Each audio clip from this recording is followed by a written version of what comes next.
Muy buenas noches, doctor. Buenas noches, compañeros. Mi nombre es Edgar Apalavidaurre. Soy estudiante de la Universidad Privada Domingo Sabio. En la materia de teorías de Estado les voy a hablar acerca del socialismo. Para entender qué es el socialismo, primero veamos qué es el capitalismo. Su característica principal del capitalismo es la desigualdad social.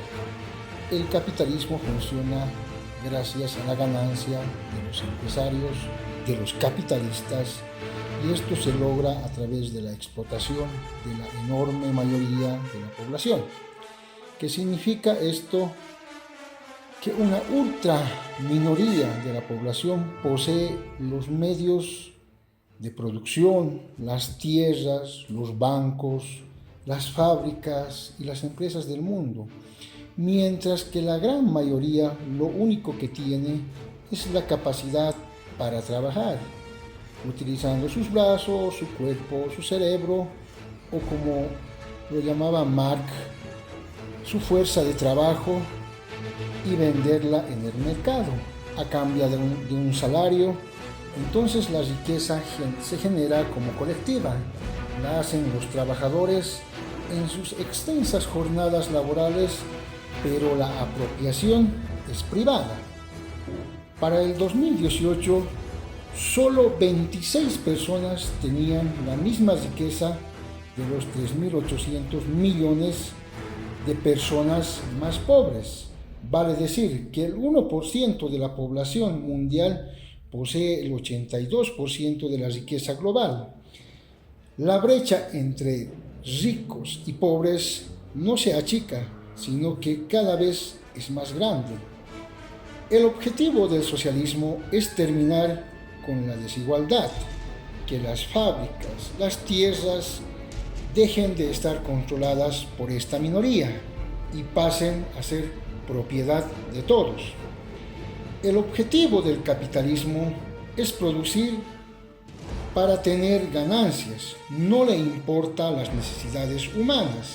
En cambio, en la sociedad socialista, la producción sería planificada para satisfacer las necesidades de cada región, cuidar el medio ambiente, los recursos naturales, mejorar el sistema energético, son la clave para una sociedad socialista.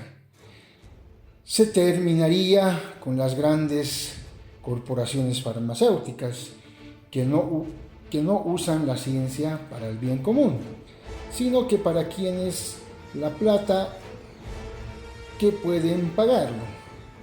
Hoy más de 1.000 millones de personas viven en las villas o favelas. Se podría crear un plan de viviendas para que todos tengan una casa. Con el socialismo no solo se tendría fin a la explotación de una clase por otra, también se extinguiría con ella todas las formas de opresión, de género, de sexualidad, de razas, de religiones.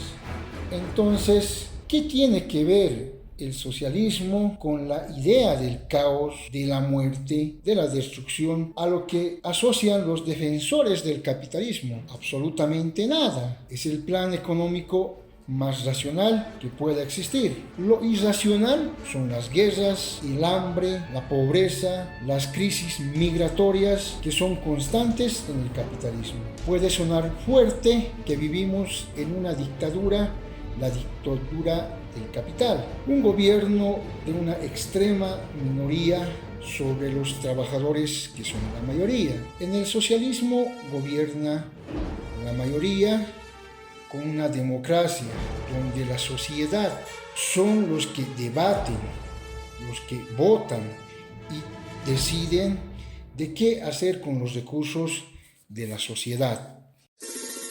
Con respecto al trabajo, la elección de un modelo de Estado que podría ayudar a Bolivia a salir de la crisis sociopolítica económica, el artículo primero de la Constitución Política del Estado prescribe: Bolivia se constituye en un Estado unitario, social, de derecho plurinacional, comunitario, libre, independiente, soberano, democrático, intercultural, descentralizado y con autonomías. Bolivia se funda en la pluralidad y el pluralismo político, económico, jurídico, cultural, lingüístico dentro del proceso integrador del país. Bolivia como un Estado unitario social de derecho plurinacional, comunitario, libre, independiente, soberano, democrático, intercultural, descentralizado y con autonomías.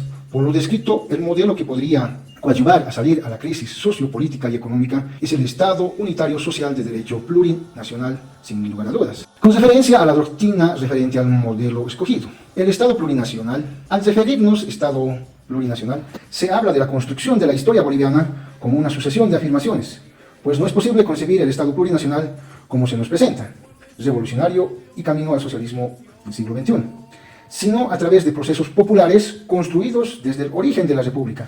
Tanto por el Estado plurinacional sería producto histórico de las reivindicaciones arrancadas a los gobiernos de turno. Entonces sería una reivindicación que surge de la misma base popular. Si reflexionamos con más detenimiento, observamos que en la actualidad casi no existe en el mundo un Estado que no sea plurinacional, puesto que en los Estados modernos coexisten al interior de su territorio comunidades humanas que se identifican en sí como naciones al participar de rangos importantes que le conocen como comunes. Por lo expuesto y respecto a la doctrina de modelo de Estado unitario, social, de derecho plurinacional, el mismo se funda en los siguientes principios. En primera instancia se tiene una formulación típicamente de la estructura liberal del Estado, pero en el marco del constitucionalismo social, que subordina el poder político a las leyes, pero al mismo tiempo privilegia intereses colectivos por encima de los intereses individuales. La segunda caracterización se refiere al carácter plurinacional, comunitario.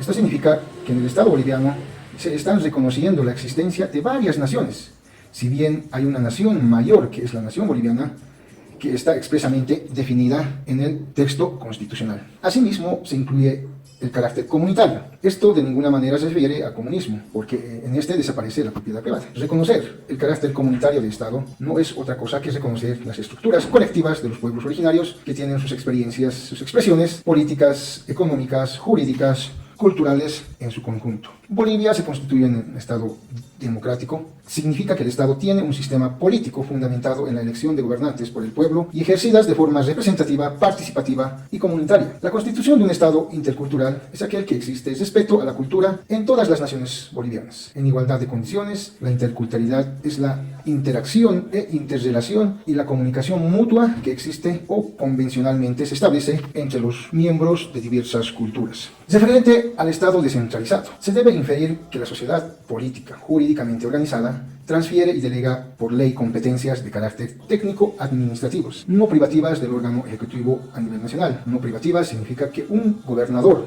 de un departamento no puede representar al Estado boliviano en el exterior, no puede establecer un sistema financiero ni implantar una política monetaria. Esta competencia es específicamente del gobierno central. La descentralización no debe disminuir las competencias de carácter nacional. Con respecto al Estado con autonomías, significa que la sociedad boliviana jurídicamente, políticamente organizada, establece regiones geográficas con capacidad de decisión y control propio en el orden legislativo, administrativo, jurídico, político, económico, social y cultural, pero en coordinación con el Estado. En la Constitución política del Estado se crean las siguientes autonomías: autonomía departamental, autonomía regional, autonomía municipal, autonomía indígena originaria campesina. La autonomía indígena originaria campesina consiste en el autogobierno como ejercicio de libre determinación de las naciones y de los pueblos indígenas originarios campesinos cuya población comparte territorio, cultura, lenguas y organización o instituciones jurídicas, políticas, sociales y económicas públicas. La realidad que se pretende solucionar con esta propuesta. Al referirnos a la realidad que se pretende solucionar con la propuesta, debamos enmarcarnos en hechos concretos que son del presente y no simples enunciados utópicos. Los mismos radican bajo las realidades concretas, como por ejemplo el reconocimiento de los pueblos indígenas. Esta interculturalidad plantea precisamente la igualdad, la equivalencia, la complementariedad entre distintas culturas. Esta interculturalidad obviamente reconoce la experiencia entre la colonia de los pueblos indígenas originarios, campesinos. Esto significa muy claramente el autogobierno libre de determinación, normas y procedimientos propios, instituciones propias, gestión ambiental territorial, beneficio exclusivo sobre los recursos naturales renovables y consulta sobre los recursos no renovables.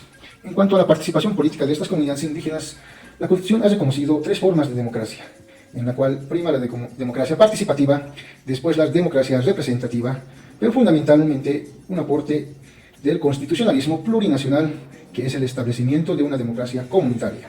Bolivia reconoce 36 etnias según la Constitución Política del Estado.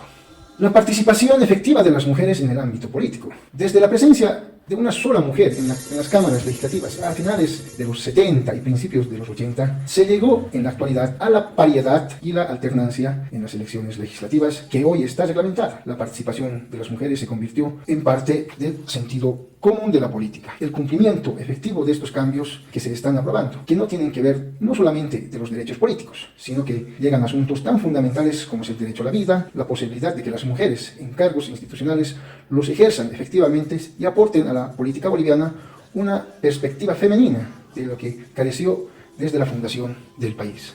En el tema de servicios en el área rural, de energía eléctrica y de agua, estos resultados nos muestran cómo las políticas para lograr una mayor equidad social pueden ser claves para superar las restricciones de crecimiento e igualdad.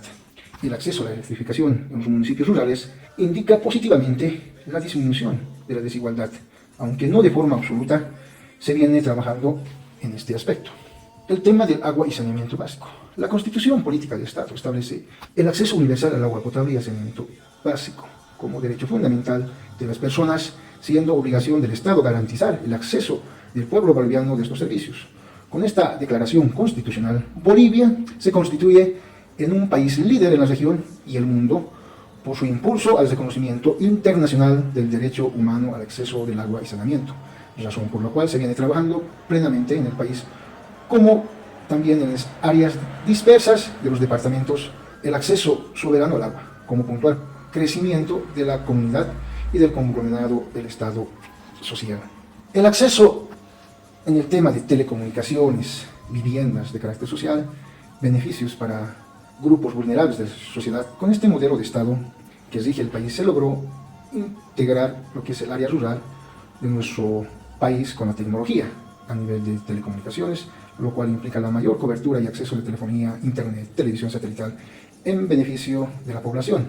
Del mismo modo, se logró resolver de gran medida el problema de hábitat para la población que no cuenta con propiedad inmueble y cubrir este problema que afecta a las familias más empobrecidas del Estado y con mayor incidencia en lo que es el área rural.